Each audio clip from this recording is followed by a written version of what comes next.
The crystalline towers of Oraxis glittered in the dual sunset of Selene Prime. From her vantage point on the upper balcony of the council spire, Dr. Amara Jovan could see the entire capital stretching toward the horizon, a testament to the technological and architectural mastery of the Elder Conclave. Thousands of years of peace and prosperity had allowed the Conclave to flourish. Hundreds of advanced civilizations united under a common purpose: exploration, advancement, and harmony throughout the known universe. The Elders, those ancient beings who had guided the Conclave since its inception, had established laws and protocols that had stood the test of time. But one rule remained paramount above all others when it came to their newest members: never challenge them. Humanity, Earth, the unpredictable species that had somehow survived its own self-destructive tendencies long enough to reach the stars. 50 years ago, they had been granted third-class membership in the Conclave, a probationary status at best. Amara remembered the debates that had raged through the council chambers. Some had argued that humans were too volatile, too aggressive, too unpredictable. Others had seen potential in their adaptability and creativity. In the end, the Elders had made their decision, accompanied by that singular directive to all Conclave members: never challenge them. Amara turned away from the view as her neural implant chimed with an incoming message. The quantum particle embedded at the base of her skull transmitted directly to her auditory cortex. "Dr. Jovan," came the voice of her assistant. "The council session on Earth resource allocation is beginning. Your presence is requested." "On my way," she replied, the subvocal response picked up by the sensitive implant. As the leading xenobiologist in the Conclave, her expertise on Earth's unique biological makeup was considered essential for these discussions. Her project, the lifeblood of worlds, had been examining Earth's distinctive quantum genetic core, a blueprint unlike anything seen in other Conclave civilizations. The council chamber hummed with low conversation as Amara took her seat. The circular room was designed to eliminate hierarchy, all representatives seated at equal distance from the center, where the Prime Elder would stand when present. Today, however, it was Councillor Thexus who occupied the central podium, their multifaceted eyes scanning the gathering. "We continue our discussion on Earth's request for advanced resource replication technology," Thexus announced, their voice resonating through the chamber. "Ambassador Reyes has petitioned for acceleration of the technology-sharing timeline in light of Earth's current resource crisis." Helena Reyes, Earth's sole ambassador to the Conclave, stood from her seat in the outer ring, the position reserved for third-class members. Even after 5 decades, Earth had not advanced beyond this preliminary status. "Honorable Council," Helena began, her voice steady despite the undercurrent of desperation Amara could detect. "Earth's population has stabilized, but our resource consumption continues to outpace sustainable levels. The replication technology you've demonstrated could eliminate scarcity across our entire system. We've fulfilled all prerequisites for technology sharing, as outlined in the membership charter." Murmurs rippled through the chamber. Amara noticed several Elder representatives exchanging glances, the subtle neural link communications that often preceded opposition. "Ambassador," came the smooth, aristocratic tone of noble Zyron Leth, representative of the axiomatic alignment, one of the oldest civilizations in the Conclave. "While we appreciate Earth's situation, we must consider the broader implications. Your species' history suggests a tendency to repurpose technologies in unexpected ways." The subtext was clear. Humanity couldn't be trusted with advanced technology. It was a sentiment Amara had heard repeatedly over the years, always couched in diplomatic language. Helena stood her ground. "With respect, noble Leth, Earth has adhered to every regulation and restriction placed upon us since joining the Conclave. We have dismantled our most destructive weapons, unified our governance, and embraced the principles of cosmic harmony.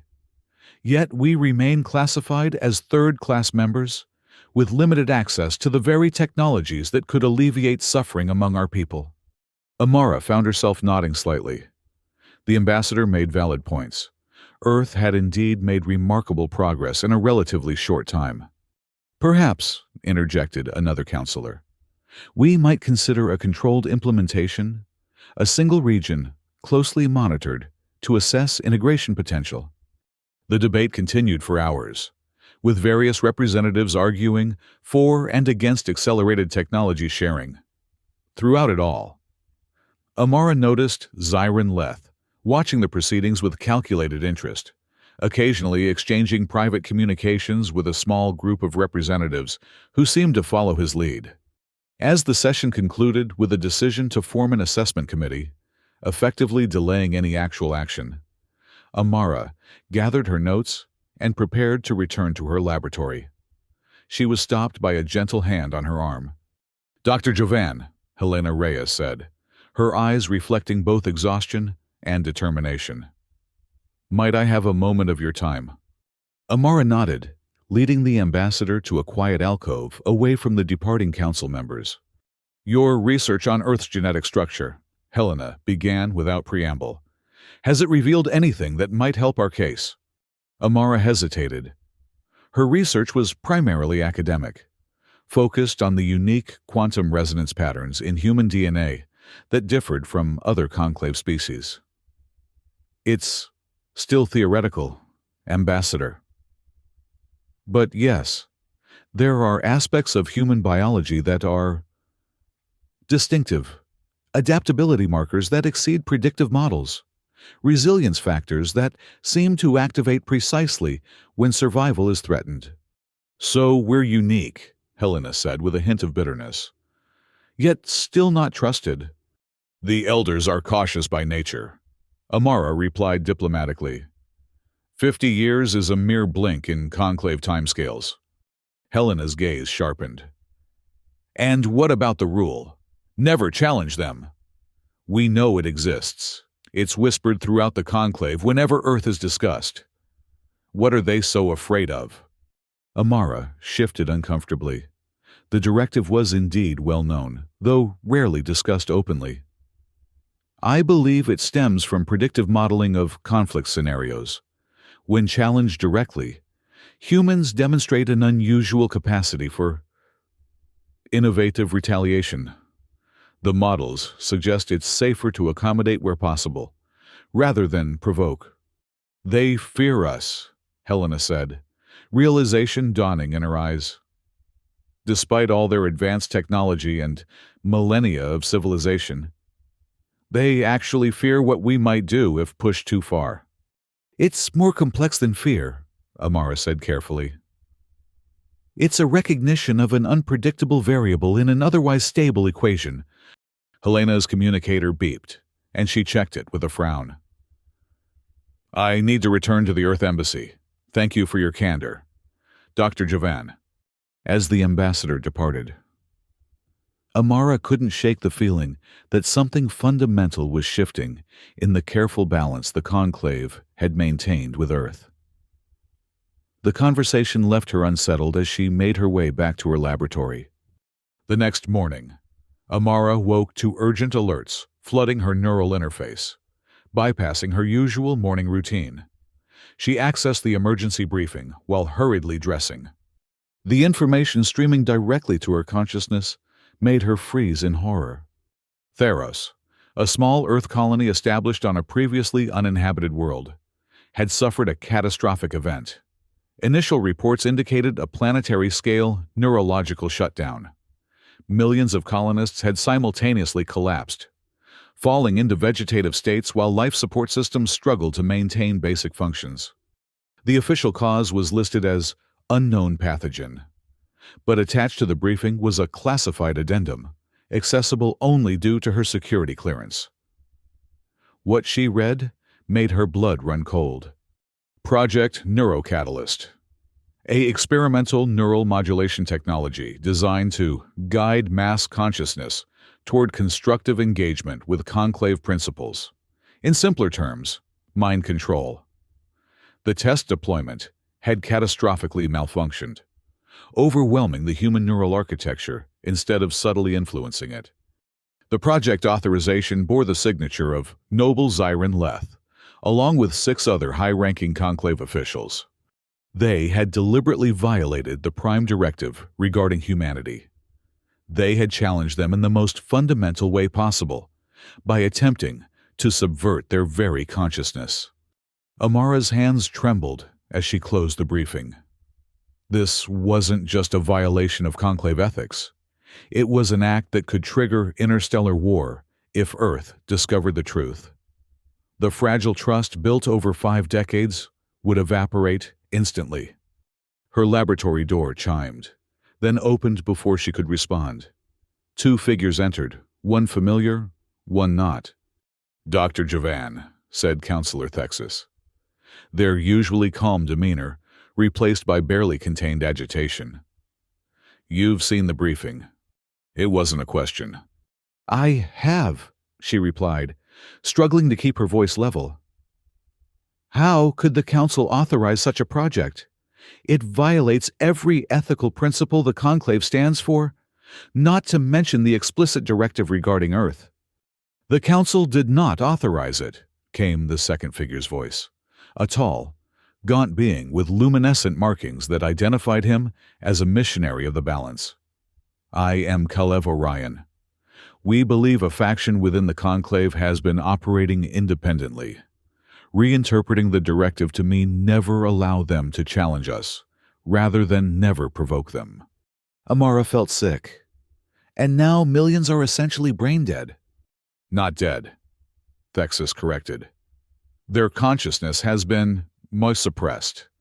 There may be a way to reverse the effect, but we need to understand exactly what went wrong."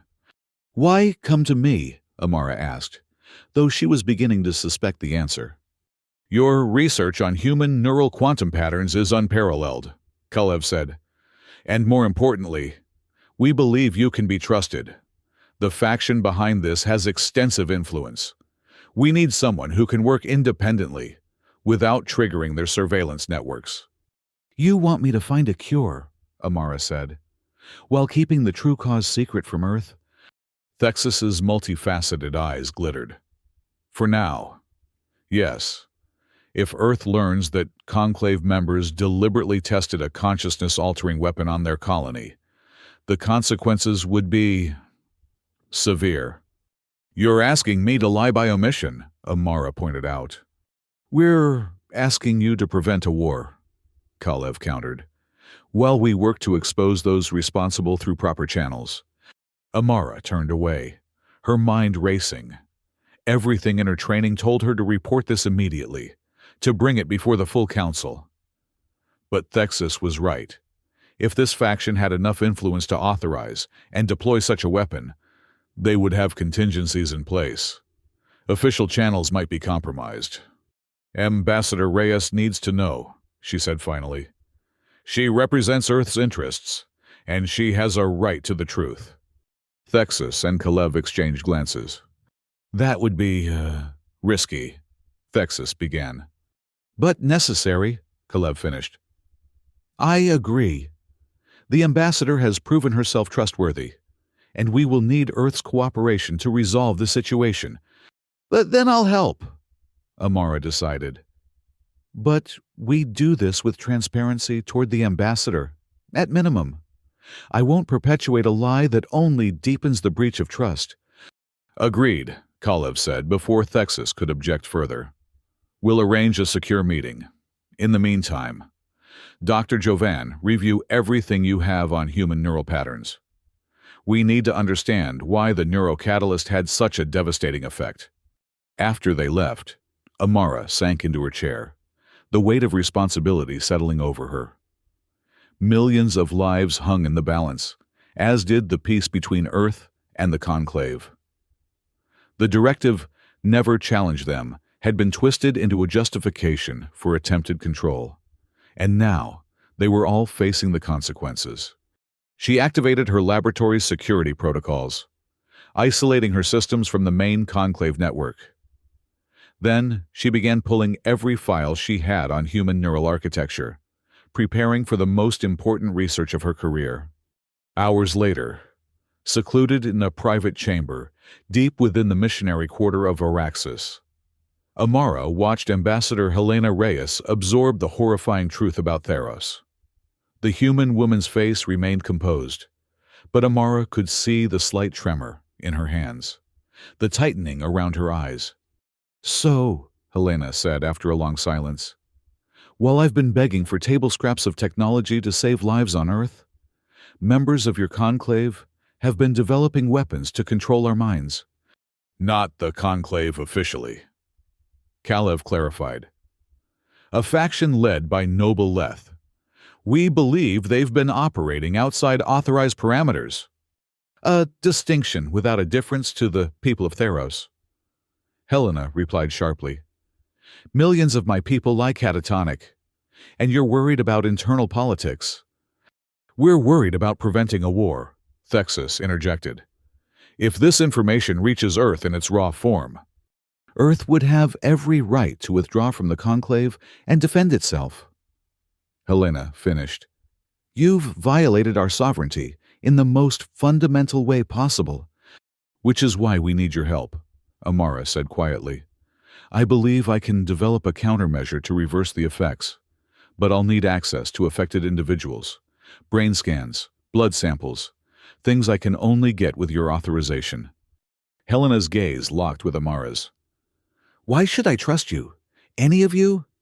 "Because I'm willing to stake my reputation and position on exposing the truth," Amara replied.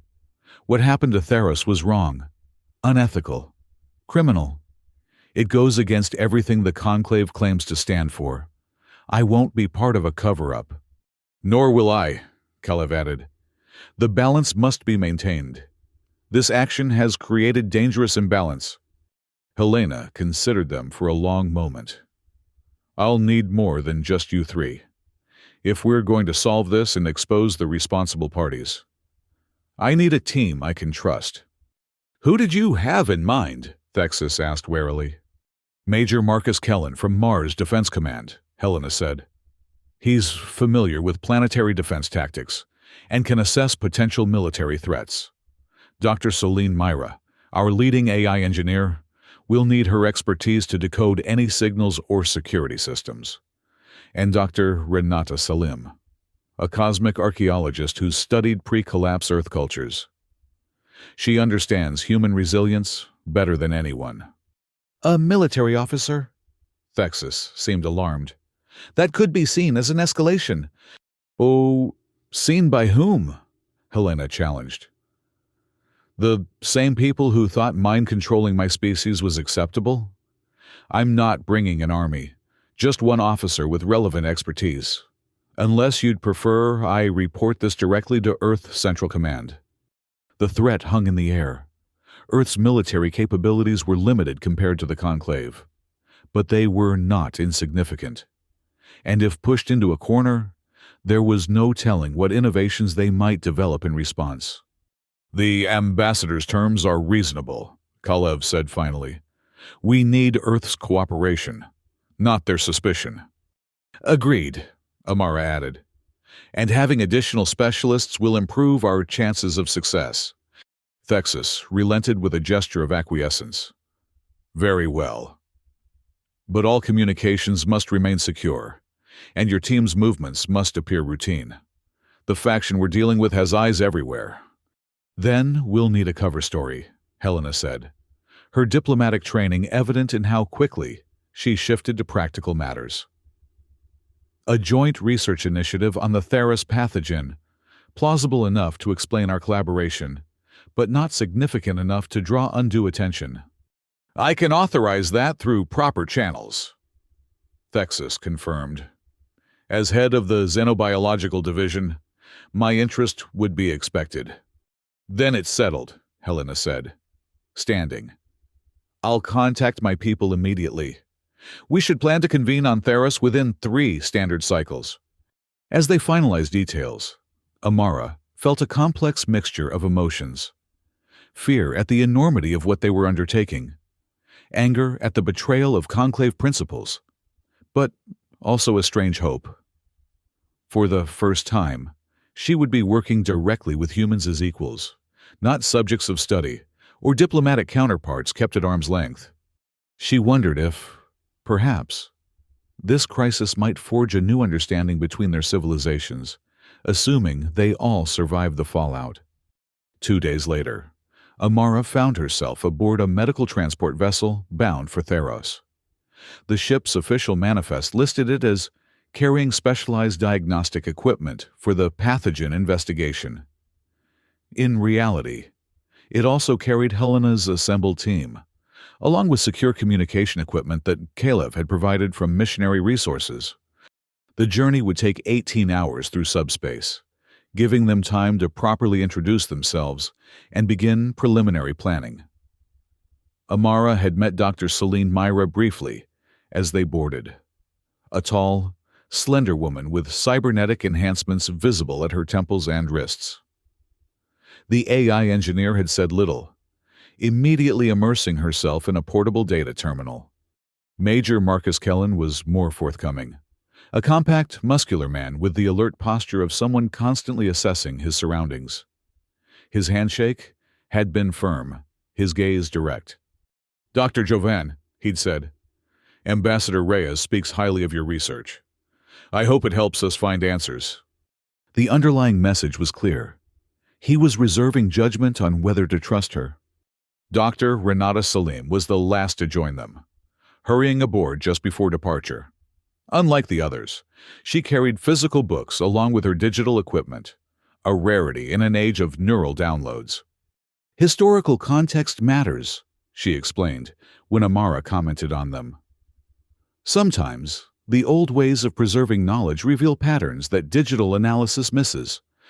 Now, gathered in the ship's secure conference room, Helena formally introduced them to one another and to Kalev, who had joined them while Thexus remained on Araxis to maintain their cover and monitor council activities. "What we're about to discuss doesn't leave this room," Helena began. "As far as the official record is concerned, we're investigating a pathogen outbreak. The truth is far more disturbing." She nodded to Amara, who activated the holographic display. Images of Theros appeared. First, the thriving colony as it had been. Then, the current state. Medical facilities overwhelmed with catatonic patients. Automated systems struggling to maintain infrastructure without human guidance. "This was not a natural occurrence," Amara explained. "It was the result of a technology called neurocatalyst, developed in secret by a faction within the Elder Conclave. Its purpose was to influence human thought patterns, essentially, a form of mass mind control." Major Kellen's expression darkened. "An act of war? Precisely why we're handling this delicately," Kalev interjected. "If this information reaches your military leadership in its raw form, escalation becomes inevitable. And millions more could die," Helena added. "On both sides." "So we're what, covering this up?" Kellen demanded. "No," Amara said firmly. "We're going to find a way to reverse the damage, restore the affected colonists, and expose those responsible, but in a way that brings justice without triggering interstellar conflict." Dr. Myra looked up from her terminal for the first time. "You're assuming the effects can be reversed. Neural architecture is delicate. Whatever this neurocatalyst did, the longer those people remain in vegetative states, the less likely full recovery becomes. Which is why we need to work quickly," Amara acknowledged.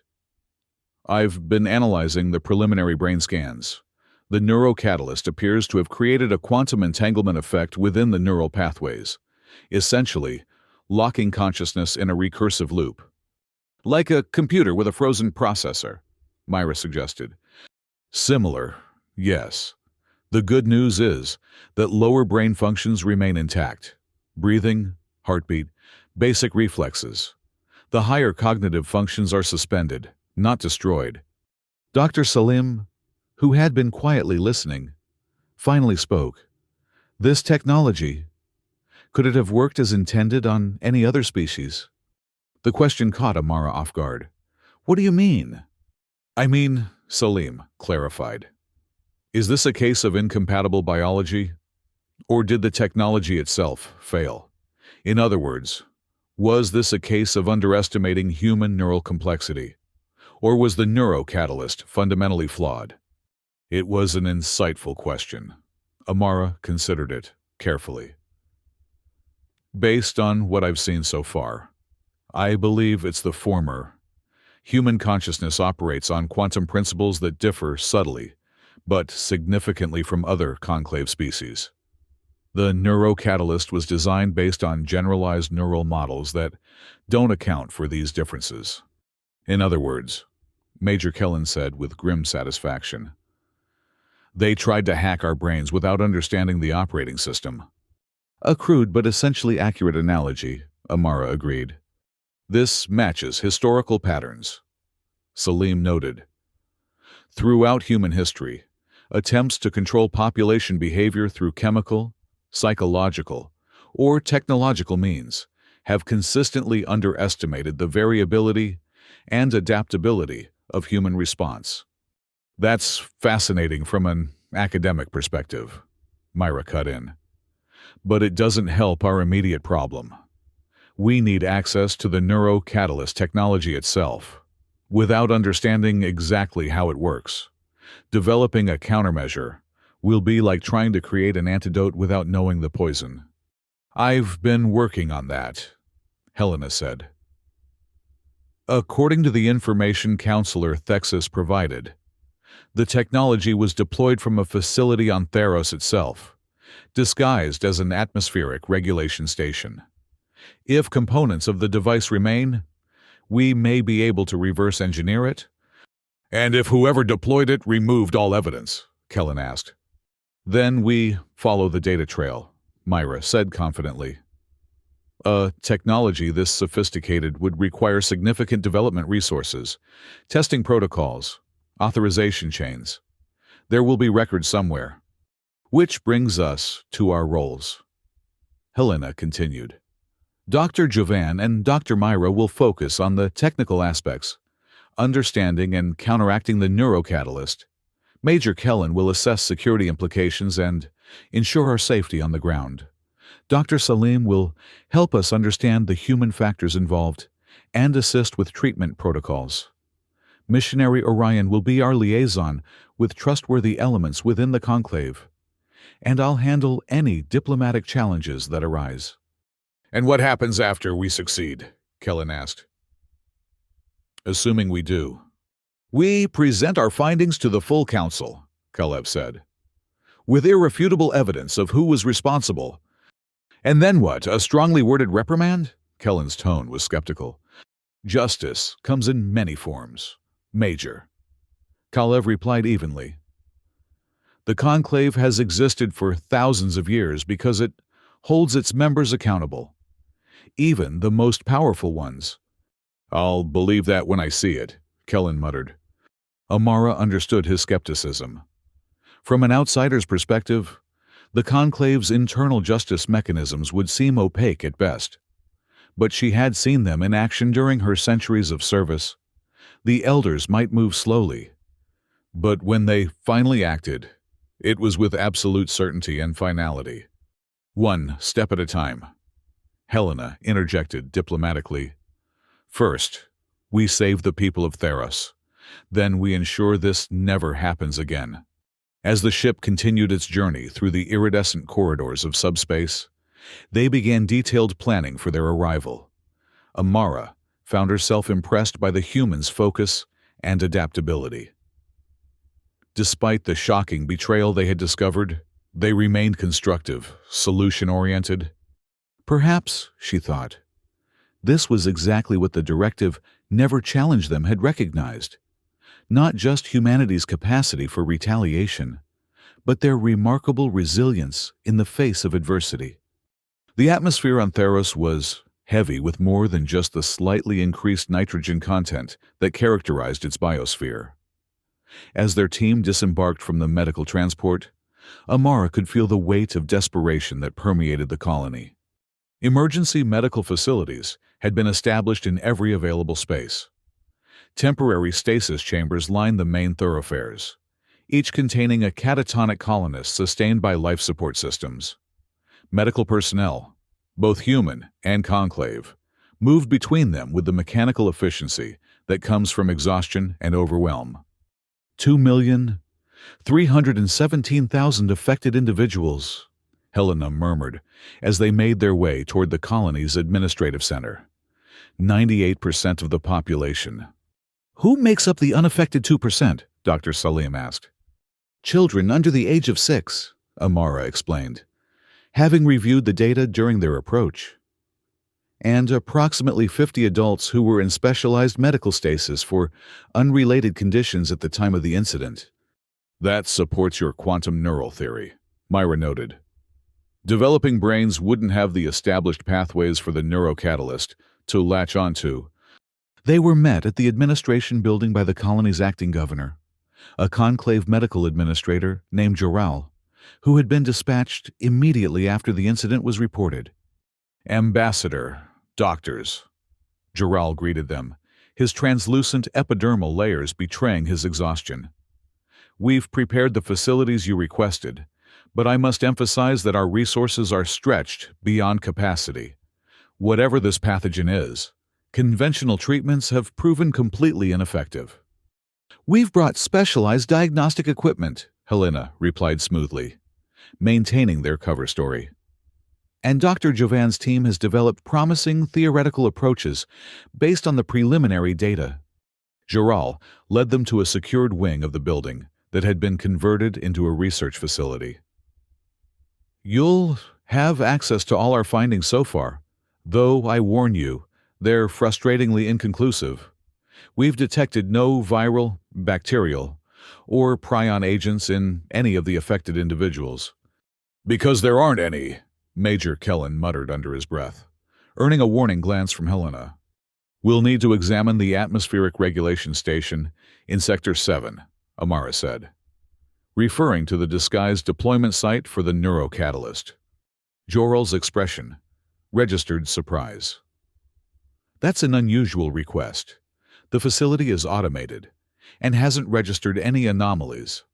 We need to rule out environmental vectors, Amara explained smoothly. Atmospheric composition changes, even subtle ones, could trigger neurological effects. I suppose that's possible, Joral conceded.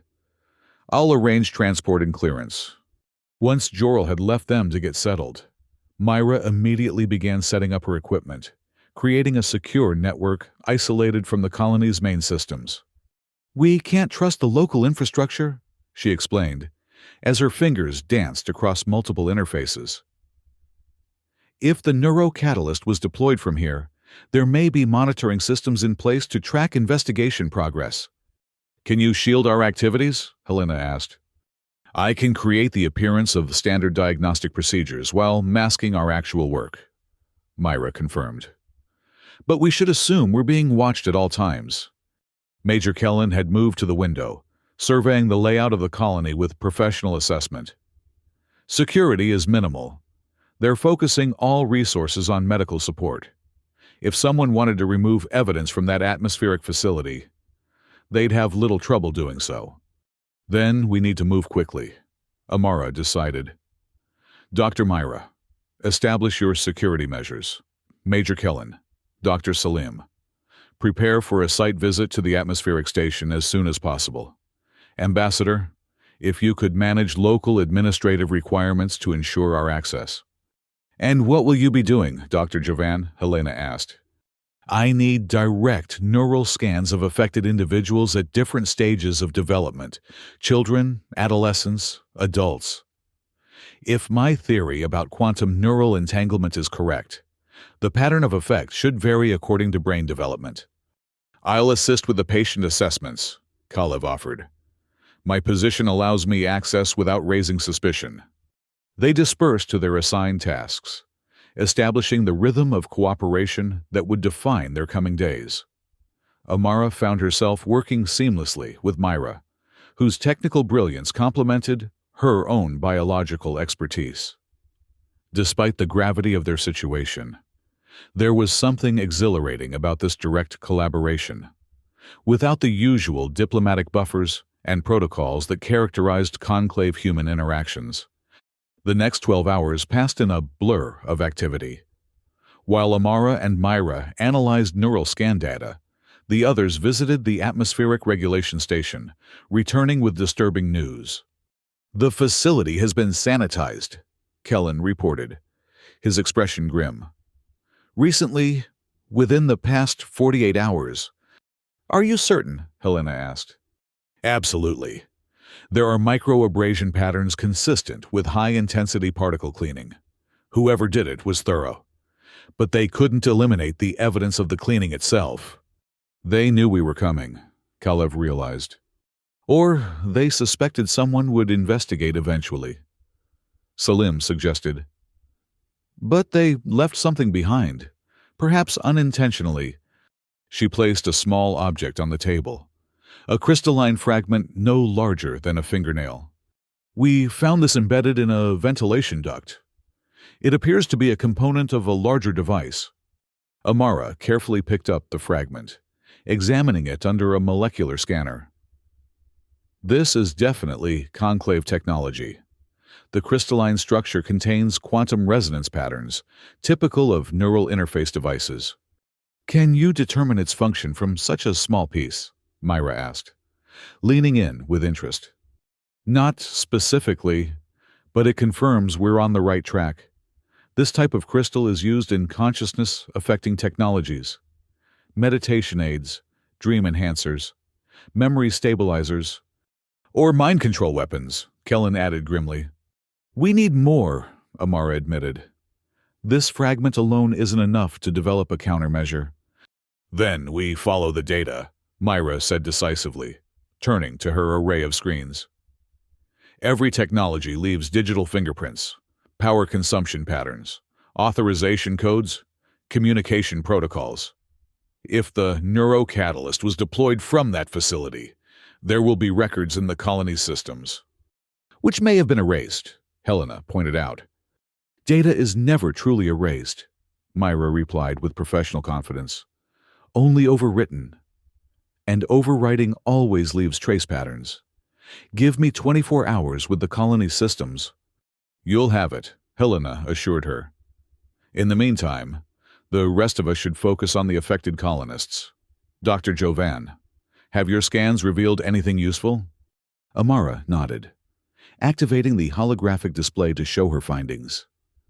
"The neurocatalyst appears to have created a cascading entanglement effect in the quantum substrates of neural tissue. Essentially, it's locked each mind in a recursive loop, consciousness reflecting back on itself without external input or output." "Like a mirror facing another mirror," Salim suggested. "Precisely. The good news is that the basic neural architecture remains intact. If we can break the entanglement pattern, consciousness should theoretically be restored." "Theoretically," Kellen noted with skepticism.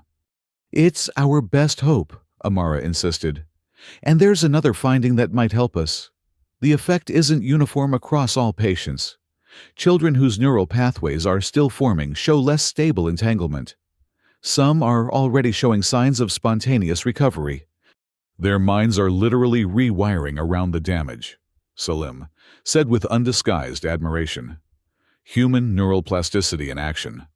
"If we can understand and amplify that process," Amara began, "we might be able to trigger similar rewiring in adults," Kalev finished.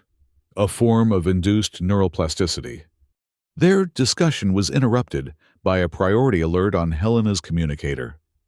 Her expression grew serious as she read the message. "We have a complication," she announced. "The Conclave High Command has dispatched a special investigative team to Theros, led by Noble Zyron Leth himself." A heavy silence fell over the room. "The architect of the neurocatalyst is coming to investigate his own crime," Kellen said finally. "Perfect," This could work to our advantage, Kalev suggested. If Leth believes his cover-up was successful, he may become overconfident. Or he could simply eliminate us all and blame it on the pathogen, Kellen countered. He wouldn't dare be so obvious, Amara said, though uncertainty crept into her voice. The Conclave doesn't operate that way. Doesn't it? Helena asked quietly. They've already attempted mass mind control. What's a few more deaths to protect that secret? How long do we have? Myra asked, cutting through the tension with practical concern. They arrive in 36 hours, Helena replied. Then we work faster. Amara decided. Dr. Myra, focus on extracting whatever data you can from the colony systems. Major Kellen, we need a security protocol, ways to protect our research and ourselves. Dr. Salim, continue working with the recovering children. They may be our best clue to a solution.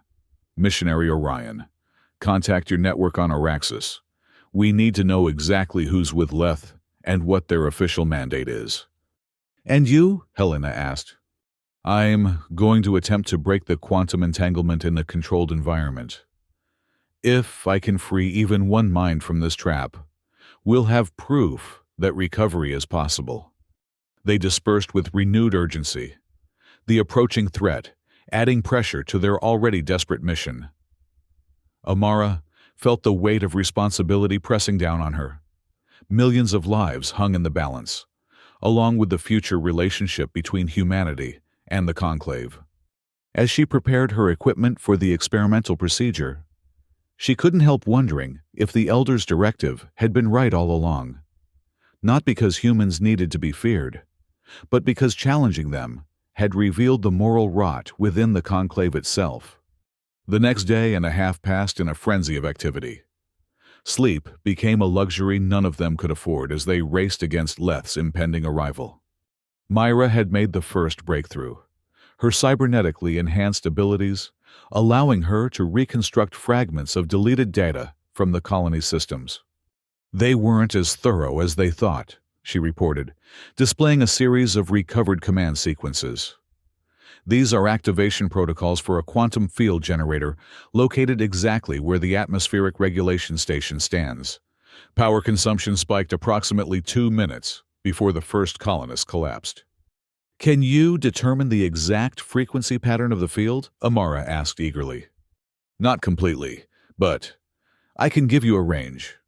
The transmission utilized a carrier wave in the terahertz spectrum, modulated by quantum fluctuations. It wasn't everything they needed, but it was a start. Armed with this information, Amara refined her approach to breaking the neural entanglement.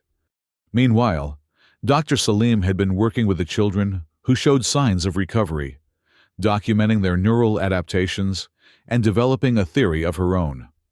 The children who are recovering most quickly have something in common, she explained. They all experienced intense emotional stimuli shortly after the event, usually fear or attachment distress when they realized their parents were unresponsive.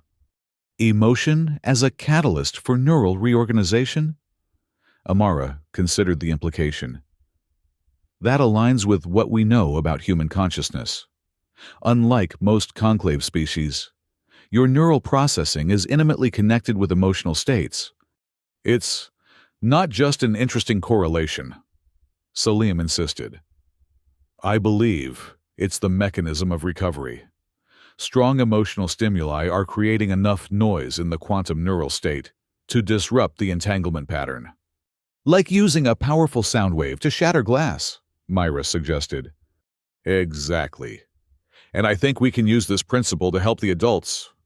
Major Kellen, who had been establishing security protocols around their research facility, joined the discussion. Are you suggesting we somehow scare people out of a coma? Not exactly, Salim clarified. But if we could stimulate the emotional centers of the brain directly, while simultaneously applying a counter-frequency to disrupt the quantum entanglement. It might work, Amara agreed, excitement building. We could use a modified neural stimulator to target the limbic system while applying the counter frequency. How quickly can we test this? Helena asked. I'll need a few hours to calibrate the equipment, Amara replied. We should be ready for a trial before Leth arrives. Speaking of which, Kalev interjected, having just returned from a communication session. I have information about his delegation. He's bringing 3 security officers and 2 medical specialists, all loyal to his faction. Their official mandate is to provide advanced diagnostic support and ensure research security. In other words, to find out how much we know and stop us if necessary.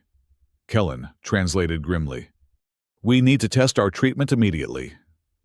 Helena decided, if we can demonstrate recovery in even 1 patient before they arrive, we'll have leverage. I'll select a test subject, Amara agreed. Someone stable enough to withstand the procedure, but affected severely enough to be a clear demonstration if successful. Hours later, they gathered in a secure treatment room.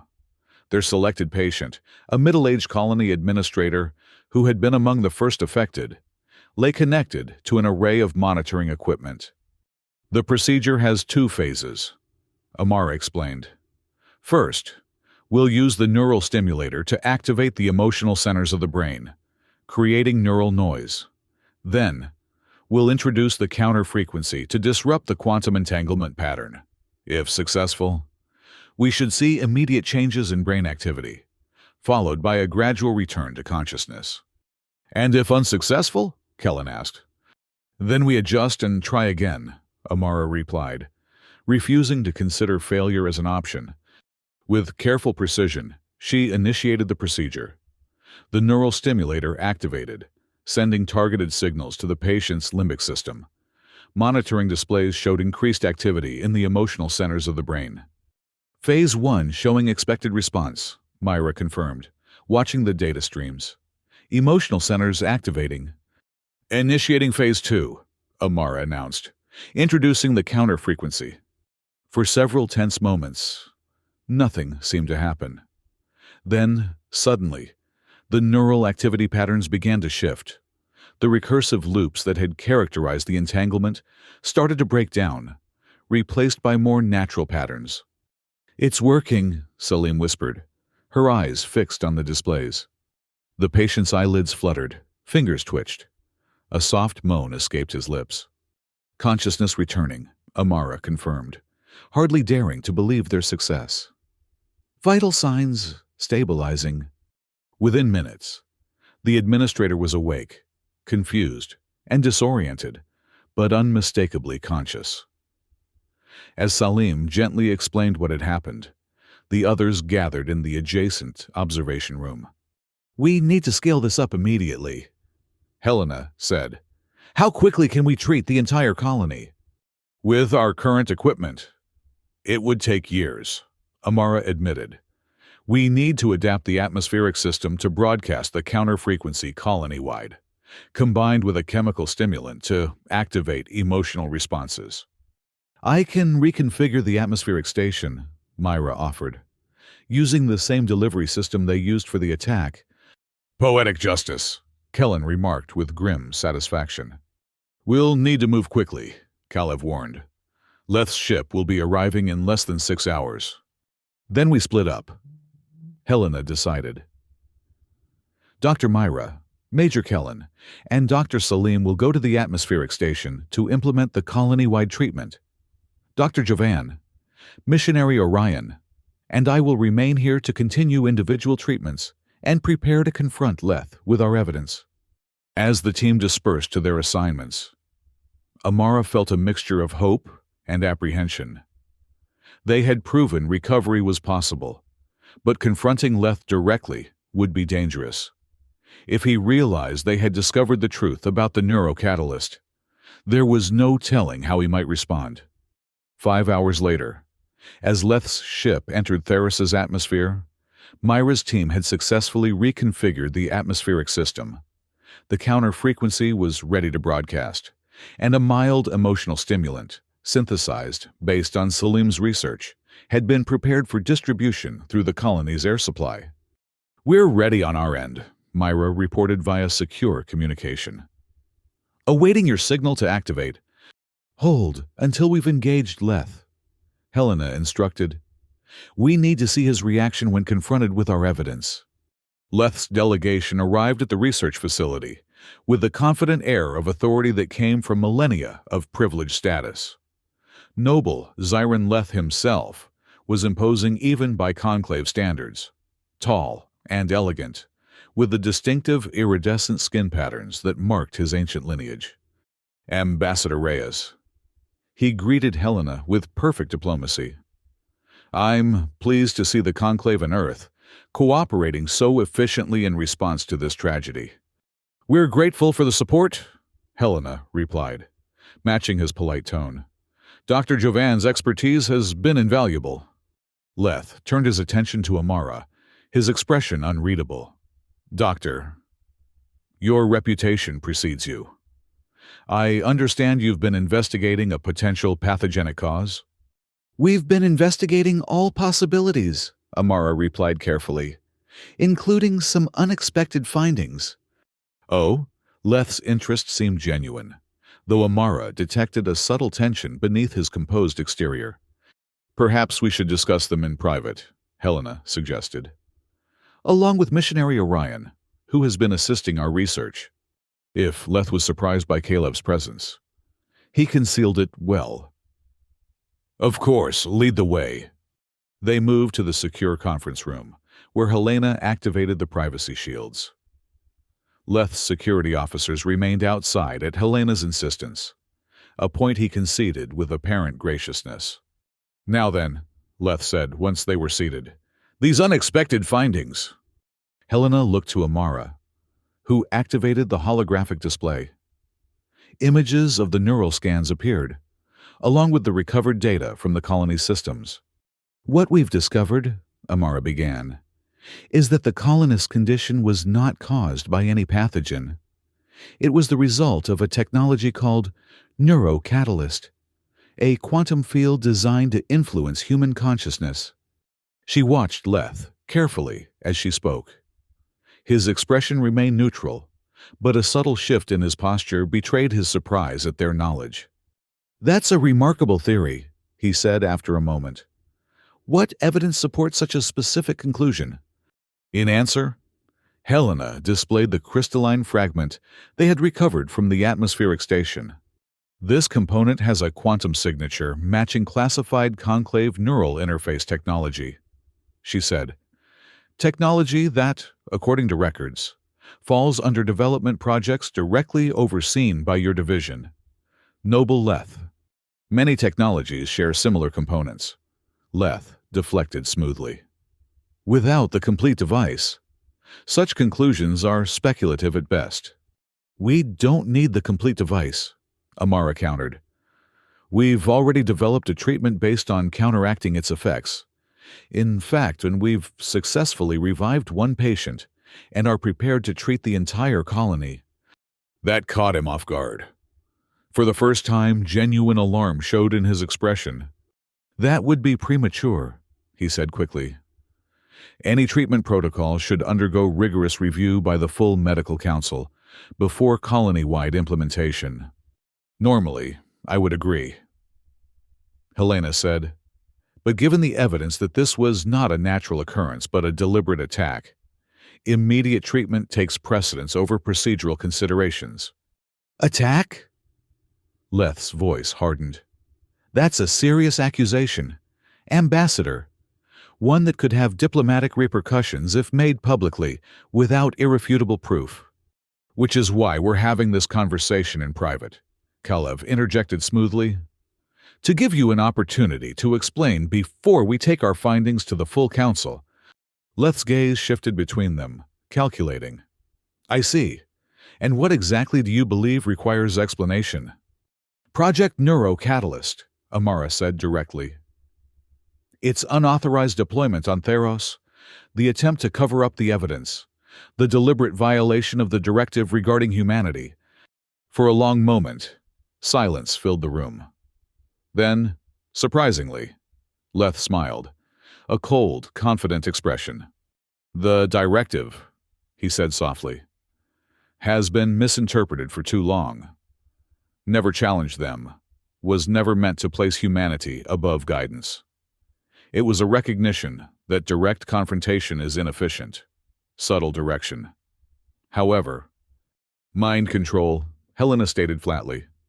"Enlightened guidance," Leth corrected. "Humanity has potential, Ambassador, remarkable potential.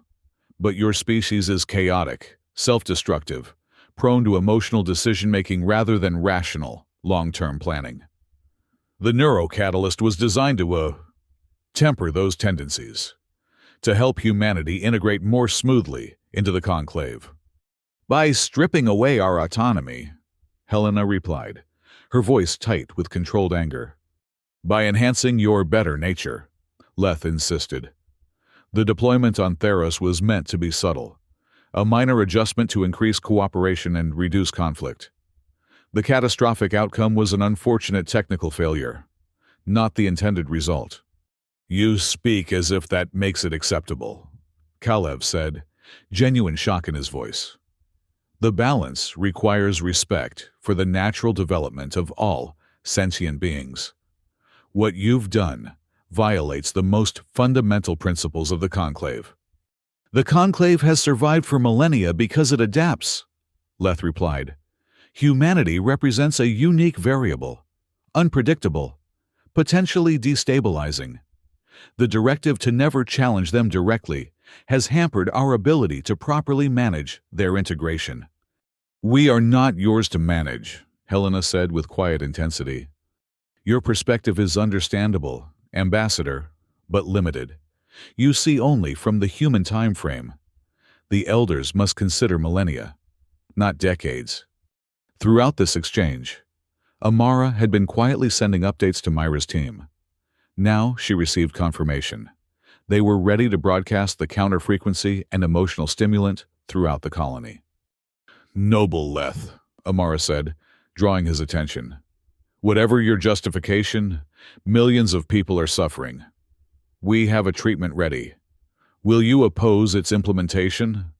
Leth considered her question.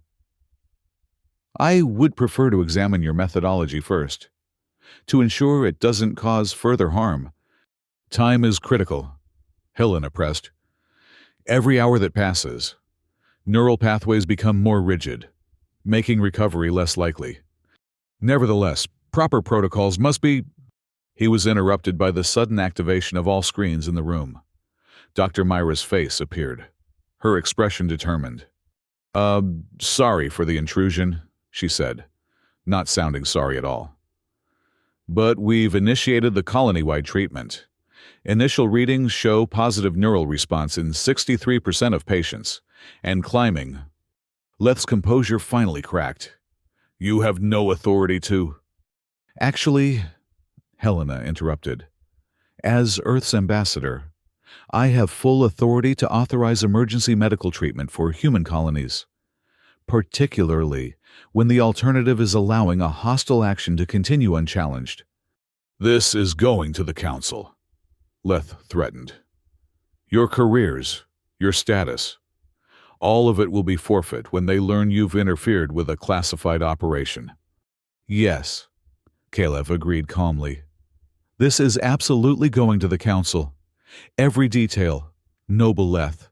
The unauthorized development of consciousness-altering weapons, the illegal testing on an unsuspecting population, the attempted cover-up, all of it."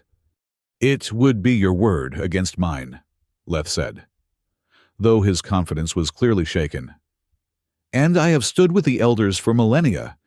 "It won't be just our word," Amara revealed. "Counselor Thexus has been gathering evidence from within the Conclave, and now that we've proven the neurocatalyst was responsible, and that recovery is possible, others will come forward." Leth's eyes narrowed. "You're bluffing." In answer, Helena activated a secure channel to Araxis. Counselor Thexus appeared, along with several other council members. "We've been monitoring this conversation," Thexus informed them. And I must inform you, noble Leth, that an emergency session of the Council has been called. Your faction's activities have been under investigation since the Theros incident was first reported. Leth's expression hardened into cold fury. You have no idea what you're interfering with. Humanity cannot be allowed to develop unchecked. The predictive models are clear, without guidance. They will eventually challenge the Conclave directly. Not in our lifetime, perhaps, but inevitably. Perhaps, Kalev acknowledged. But that gives us no right to subvert their natural development. The balance must be maintained. Sentimentality. Leth dismissed. The Conclave exists to maintain order across the cosmos. Sometimes order requires intervention. The Council disagrees, Thexus replied firmly. A security team is en route to escort you back to Araxis for formal proceedings. Please do not resist, noble Leth. It would only compound your offenses. As the reality of his situation became clear, Leth's demeanor changed. The aristocratic confidence gave way to a cold, calculating intensity. This isn't over, he said quietly. You've made a critical error today, one that future generations will recognize all too clearly. Before anyone could respond, alarms began blaring throughout the facility. Major Kellen's voice came through the communication system, urgent and focused. We have a situation at the atmospheric station. Leth's security team attempted to sabotage the treatment broadcast. We've neutralized them, but they managed to send some kind of signal off-planet. A dead man switch, Leth confirmed with grim satisfaction. Standard protocol for sensitive operations. If my team doesn't report in at regular intervals, certain contingencies are activated. What kind of contingencies? Helena demanded. Nothing so crude as an attack, Leth assured them. Merely the automatic release of all research data on the neurocatalyst to various interested parties throughout the Conclave. The technology will proliferate beyond your ability to control it. This treatment you've developed will become obsolete as refined versions emerge. You would risk interstellar war out of spite? Kalev asked incredulously. I would ensure the work continues, Leth corrected. One way or another, humanity must be guided. The directive was never meant to leave them unchecked. Further discussion was cut short as Conclave security officers entered the room, placing Leth under formal restriction. As they led him away, he maintained his composure, offering one final comment to Helena. Ask yourself, Ambassador, why have the elders been so cautious around humanity all these years? What do they fear? Perhaps never challenge them isn't about protecting humans at all. In the aftermath of Leth's departure, their team regrouped at the atmospheric station. Throughout the colony, patients were beginning to wake, confused, disoriented, but alive and conscious. Medical teams were overwhelmed with the sudden influx of recovering patients, but the mood was one of cautious celebration. The treatment is working, Myra confirmed, showing them the latest data. Neural patterns are returning to normal in approximately 87% of cases. The remainder are showing positive progression, just at a slower rate. What about Leth's dead man switch? Kellen asked. The technology spreading throughout the Conclave? Counselor Thexus is implementing information containment protocols, Kalev explained. But we can't expect complete success. The knowledge exists now. It can't be fully suppressed. Then we adapt, Helena said decisively. Earth needs to know what happened here, and what might happen in the future. We need to develop countermeasures, safeguards against similar technologies. Won't that escalate tensions? Amara asked, concerned. Transparency might actually reduce them, Salim suggested. Much of human history shows that secrecy breeds suspicion, while openness, even about difficult truths, can build trust. The Council will need to reconsider many of its policies regarding Earth, Kalev acknowledged. The directive has been used as a shield for too long, preventing genuine engagement. As they continued coordinating recovery efforts, a message arrived from Araxis. The Prime Elder, the highest authority within the conclave, had requested their presence at an emergency council session to address the Theros incident and its implications. 3 days later, having ensured the colony's recovery was well underway, they stood before the full council in the grand chamber on Araxis. The room was filled to capacity, with representatives from every conclave, civilization in attendance. The atmosphere was tense with the gravity of the moment. The Prime Elder, a being of such advanced age that their physical form had become almost translucent, occupied the central podium. Their voice, when they spoke, seemed to resonate directly in the mind rather than through conventional sound. "We have reviewed the evidence presented regarding the events on Theros," they began. "Noble Zyron Leth and his co-conspirators have been found in violation of fundamental conclave principles. Their actions represent a breach of trust that cannot be dismissed or minimized." Murmurs rippled through the assembly. "However," the Prime Elder continued, "this incident has forced us to confront a deeper truth. The directive regarding humanity, never challenge them, was established not merely as a diplomatic protocol, but out of genuine concern." The Elder's gaze swept the chamber before settling on Helena. Ambassador Reyes, the history of the conclave spans millennia. In that time, we have encountered thousands of species, hundreds of civilizations, yet none have demonstrated the particular combination of traits that characterize humanity. Your adaptability, your resilience, your capacity for both self-sacrifice and self-destruction.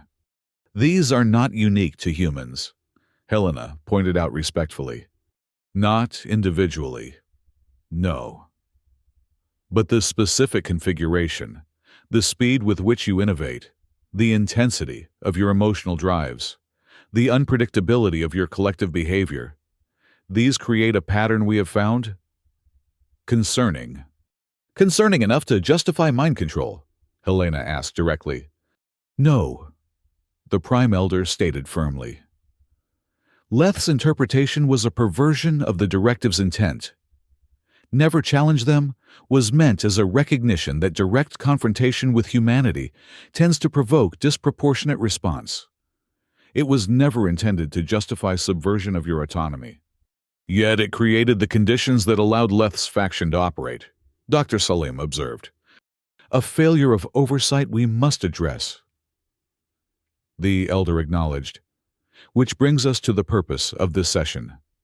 The events on Theros have demonstrated that our current approach to Earth-Conclave relations is unsustainable. A new framework is required. What followed was an unprecedented proposal. Earth would be elevated to second-class membership immediately, with a path to full membership within 20 years, rather than the usual century. Technological exchange would be accelerated, with appropriate safeguards. Most significantly, a new principle would replace the old directive, mutual respect for autonomous development. All civilizations must be free to evolve according to their own nature, the Prime Elder declared.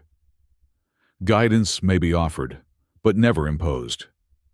This principle applies not only to humanity, but to all species within and beyond the conclave.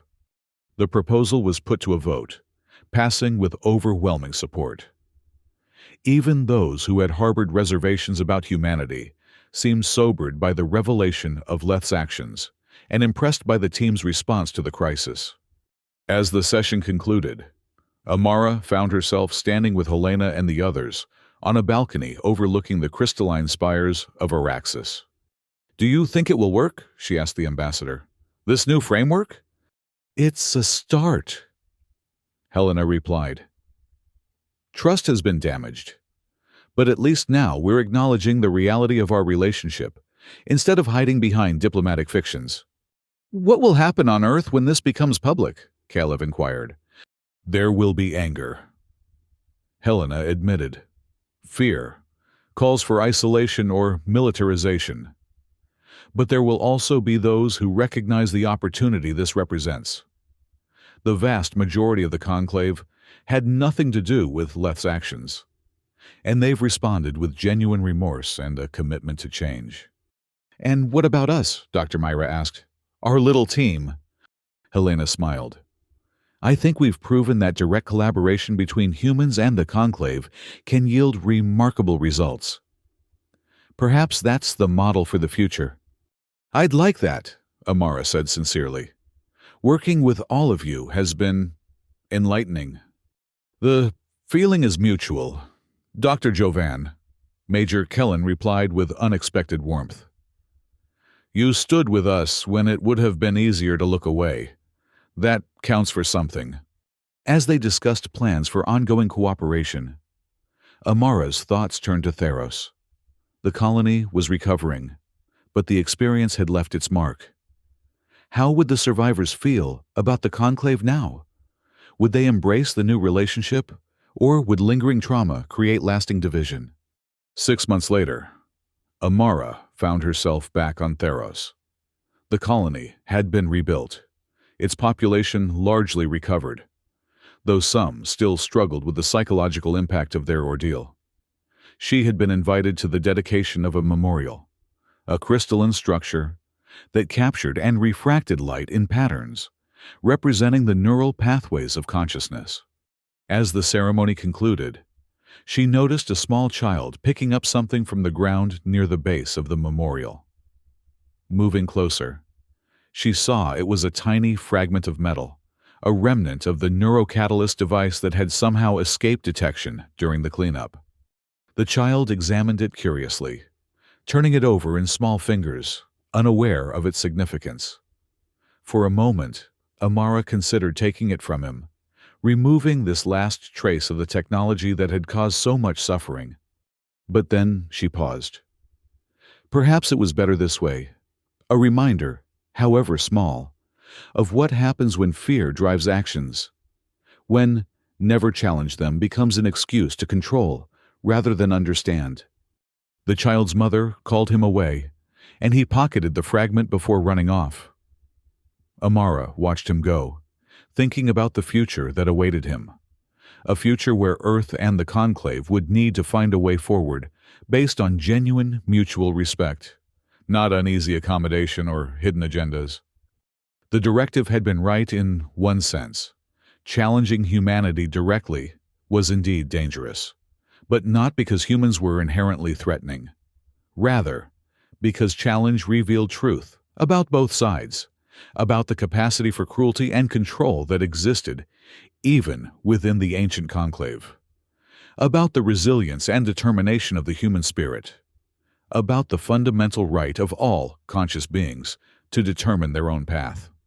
As she prepared to return to Araxis, where she would continue working with Helena's newly established Earth Conclave Cooperation Initiative, Amara found herself hopeful.